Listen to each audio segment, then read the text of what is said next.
उकाब इकट्ठा हो रहे हैं। आज जेफरसन विले के पास गाड़ी चलाते समय सामने से आ रही गाड़ियां अपनी हेडलाइट मुझ पर चमका रही थी और थोड़ी ही दूर पर दो उकाब एक ताजे हिरण का मांस खा रहे थे। एक माँ और 1 साल के बॉल्ड उकाब। ये कितना रोमांचक था और उसने मुझे याद दिलाया कि हम भी उकाब हैं। प्रिय सर्वोच्च शाही बीज, वह समय आ गया है जिसका हमने बेसब्री से इंतजार किया था और जिसकी हम लालसा कर रहे थे। हम पहुंच चुके हैं। हम इसे अपनी आंखों के सामने खुलते हुए देखते हैं। हर एक दिन भविष्यवाणी पूरी हो रही है और हम कह सकते हैं आज के दिन यह वचन हमारी आंखों के सामने पूरा हुआ है। दुल्हन के साथ क्या ही प्रकाशन के द्वारा उत्तेजना जगह ले रही है। प्रत्येक संदेश के साथ जिसे हम सुनते हैं हम अपने हृदय और प्राण में महसूस करते हैं इससे भी अधिक महान और अद्भुत ये कैसे संभव हो सकता है प्रभु। तब वह एक बार फिर हमारे बीच में आता है और हमारा अभिषेक करता है।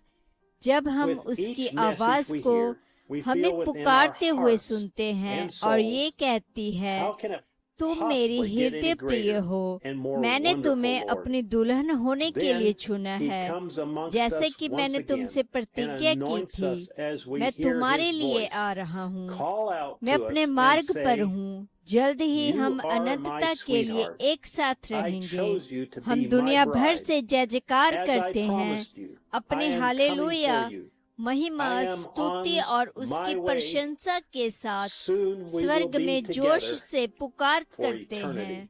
शैतान पराजित हो चुका है। पिता ने हमारे सारे संदेह, हमारी सारी अनिश्चितता, सारी अटकलें दूर कर दी हैं। हम अपने पूरे हृदय और प्राण से घोषणा कर सकते हैं हम अब्राहम के सर्वोच्च शाही बीज हैं।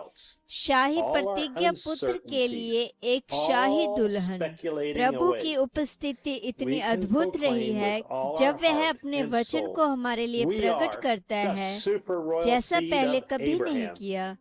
उसने अपनी दुल्हन को अपने वचन के साथ एक किया है और हमें एक इकाई के रूप में एक सहमति और एक मन में रखा है।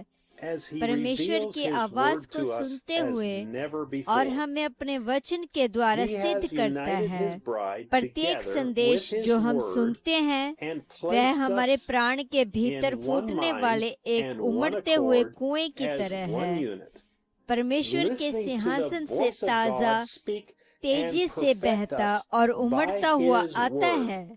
हम पीते जा रहे हैं और पीते जा रहे हैं और पीते जा रहे हैं। अपने प्राणों को तरोताजा कर रहे हैं। मेरे भाइयों और बहनों, हम उन वचनों की पूर्ति हैं जिसमें कहा गया है कि उसके पास एक कुंवारी वचन दुल्हन होगी। हम वो हैं। आज के दिन यह वचन पूरा हुआ है। परमेश्वर ने स्वयं स्वर्ग से अपने सातवें दूत से बोला और कहा, जैसा कि यूहन्ना बपतिस्मा देने वाले को मसीह के पहले आगमन का अग्रदूत बनाकर भेजा गया था, वैसे ही तुम्हारा संदेश उसके दूसरे आगमन के लिए सारे संसार में मार्ग तैयार करेगा। दुल्हन कह सकती है, आज के दिन यह वचन पूरा हुआ है। क्या हम यह समझ सकते हैं कि परमेश्वर की वही आवाज हमारे दिन में मनुष्य होठों के माध्यम से बोली गई है,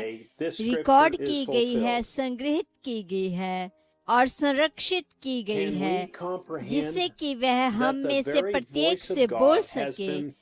यहोवा यूं कहता है, उसने यह संभव कर दिया है कि हमें किसी के भी शब्द, किसी के भी विचार, किसी के सुझावों को लेने की कोई आवश्यकता नहीं है।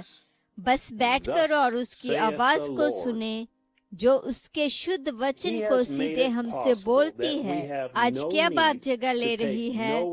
और वही परमेश्वर का पुत्र जो पूर्व में आया और स्वयं को देहधारी परमेश्वर के रूप में परिमाणित किया, वही परमेश्वर का पुत्र यहाँ पश्चिमी गोलार्ध में है, जो आज रात कलीसिया के बीच सवें की पहचान दे रहा है, वही कल, आज और युग न युग एक सा है। पुत्र के संध्या का उजाला आ गया है। आज के दिन यह वचन हमारे सामने पूरा हुआ है। क्या हम इसे कहने और विश्वास करने के द्वारा परमेश्वर की सिद्ध इच्छा में हैं? टेप को चलाना उसकी दुल्हन के लिए परमेश्वर के द्वारा प्रदान किया गया मार्ग है। क्या टेप सुनने से बढ़कर कुछ है?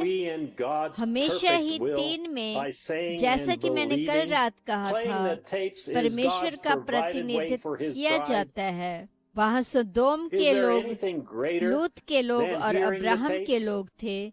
ये आज रात उसी स्थिति में है। संसार ठीक उसी प्रकार से स्थापित है। ध्यान दें, जो अब्राहम के साथ रहा वह स्वयं परमेश्वर था। दूसरे 2 दूत संदेशवाहक थे। तो टेप पर हमसे कौन बात कर रहा है? क्या मैं आपसे कुछ पूछ सकता हूँ? अब इस दृश्य को देखिए। अब्राहम ने उस मनुष्य को जो उससे बात कर रहा था, उसे एलोहीम कहा। इब्रानी में शब्द एलोहीम का अर्थ होता है वो एक जो सर्वव्यापी है, वो एक जो अनंत है। एलोहीम स्वयं परमेश्वर। चालू करने के बटन को दबाना ये कितना महत्वपूर्ण है। किसी दिन पवित्र आत्मा आकर और उसी काम को करेगा और उसके विरुद्ध एक शब्द भी बोलना कभी क्षमा नहीं किया जाएगा। यही वह दिन है जहां हर एक वचन को एक साथ जुड़ा रहना है। इसके विरुद्ध एक शब्द को बोलना, इसे इस दुनिया में या आने वाली दुनिया में कभी क्षमा नहीं किया जाएगा। हमारे पिछले सप्ताह के हालेलुया और प्रभु की स्तुति करना हमें इस रविवार को जो बात जगह लेने जा रही है उसके लिए तैयार करने का प्रबंध था।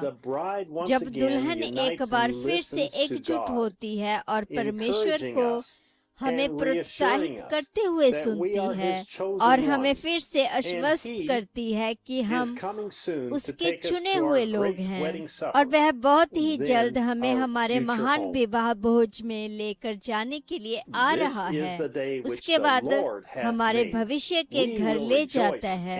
आज वह दिन है जिसे यहोवा ने बनाया है। हम इसमें आनंदित और मगन होंगे। भाई जोसेफ ब्रैनम, संदेश 650219। आज के दिन यह लेख पूरा हुआ।